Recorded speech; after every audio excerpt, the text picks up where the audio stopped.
Congress party ప్రజాప్రభుత్వం అంటూ ఎన్నికల ప్రచారం హామీలలో భాగంగా ఇచ్చిన గ్రామాల అభివృద్ధిపై కాంగ్రెస్ ప్రభుత్వం కట్టుబడి ఉందని, అందులో భాగంగానే నల్గొండ నియోజకవర్గం పరిధిలో దేవరకొండ రోడ్డు నుండి దోరపల్లి నుండి కురంపల్లి వరకు 27,93,00,000 నిధులతో గుండ్లపల్లి నుండి కురంపల్లి వరకు చేపట్టిన డబల్ రోడ్డు విస్తరణను 27,93,00,000 నిధులతో రోడ్డు పనులు మహాశివరాత్రి సందర్భంగా రాష్ట్ర మంత్రి కోమటిరెడ్డి వెంకటరెడ్డి పాల్గొని శంకుస్థాపనలు ప్రారంభించారు. మంత్రి మాట్లాడుతూ నల్గొండ నియోజకవర్గం అభివృద్ధికి అత్యధిక నిధులు తీసుకువచ్చి అన్ని గ్రామాలను అభివృద్ధి చేస్తానని అన్నారు. ఈ నెల 11 నుంచి ప్రారంభించే ఇందిరమ్మ ఇళ్ల పథకాలతో రాష్ట్రంలో పేదరికం పోతుందని అన్నారు. కాంగ్రెస్ పార్టీ ప్రభుత్వం పనితీరు రాష్ట్రం పట్ల ప్రజలు సంతోషంగా ఉన్నారని తెలిపారు. ఈ కార్యక్రమంలో జడ్పీటీసీ వంగూరు లక్ష్మయ్య, జేకే రాజేంద్ర ప్రసాద్, సిమట శ్రీనాథ్, పనస శంకర్, రేగటి నరహరి, ఎరుపుల శ్రవణ్, కనగల్ మండలం గడ్డం అనుపురెడ్డి, గోలి జగాల్ రెడ్డి, భరత వెంకటేశం తదితరులు ఉన్నారు.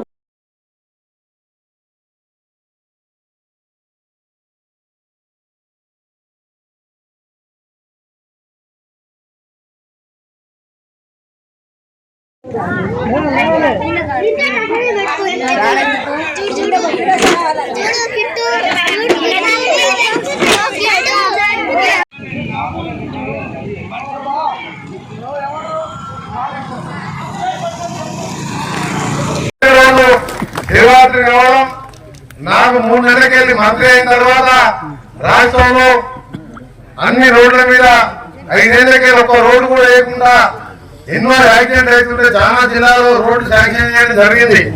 దాంతో పాటు ఢిల్లీకి వెళ్ళడం, 2-3 సార్లు వెళ్ళి అక్కడ కేంద్ర మంత్రి కలిసి హైదరాబాద్ చుట్టుపక్కల రీజనల్ రింగ్ రోడ్ 25,000 కోట్లతో శాంక్షన్ చేయడం, నిన్ననే ఎలివేటెడ్ కారిడార్ కూడా హైదరాబాద్ లో శాంక్షన్ చేయించుకున్నాం.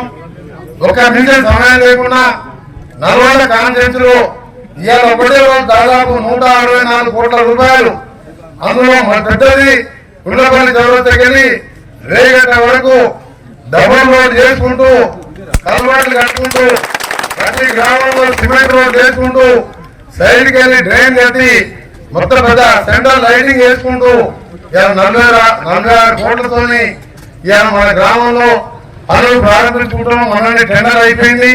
ఇవాళ రేపటికెళ్ళి పనులు కూడా ప్రారంభించుకున్న సందర్భంగా మీ అందరూ కూడా ఈ ప్రాంతంలో ఉన్న రైతులకు, ఈ గ్రామాల వాళ్ళ శుభాకాంక్షలు తెలియజేసుకుంటూ, మీరు ఎప్పుడు కూడా తిరిగినప్పుడు ఈ టర్నింగ్ కానీ, గుళ్ళపేట అవతల టర్నింగ్ కానీ, ఇక్కడ పోతే దొరక టర్నింగ్ కానీ, కోరన్నపూర టర్నింగ్ కానీ, ఆ ఇసుక ట్రాక్టర్లతో ఒకటి ఎప్పుడు ఏ యాక్సిడెంట్ అయితే తిరగక భయపడేది.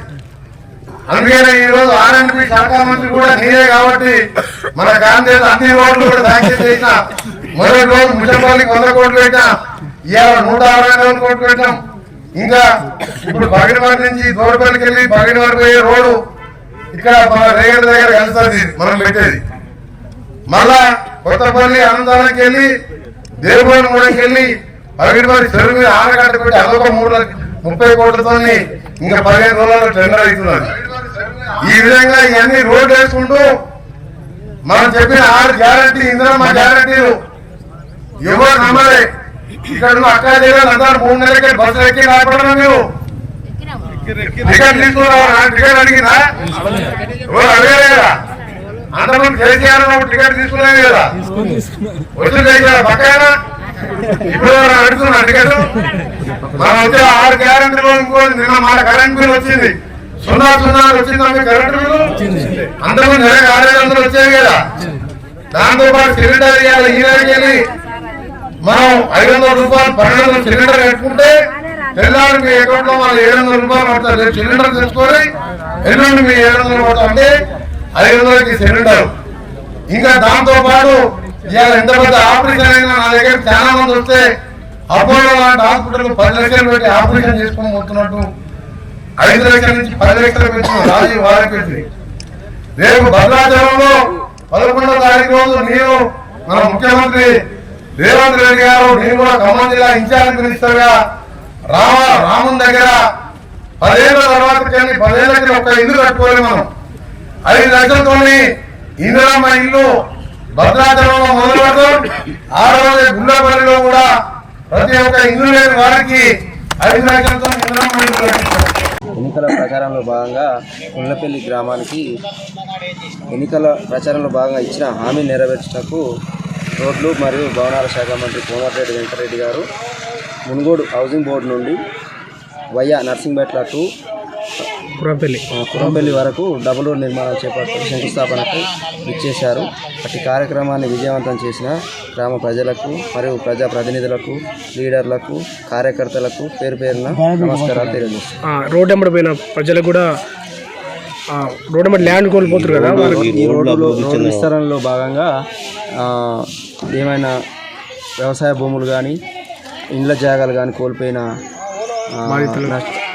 కోల్పోయిన ప్రజలకు నష్టపరిహారం చెల్లిస్తానని మంత్రి గారు హామీ ఇవ్వడం జరిగింది.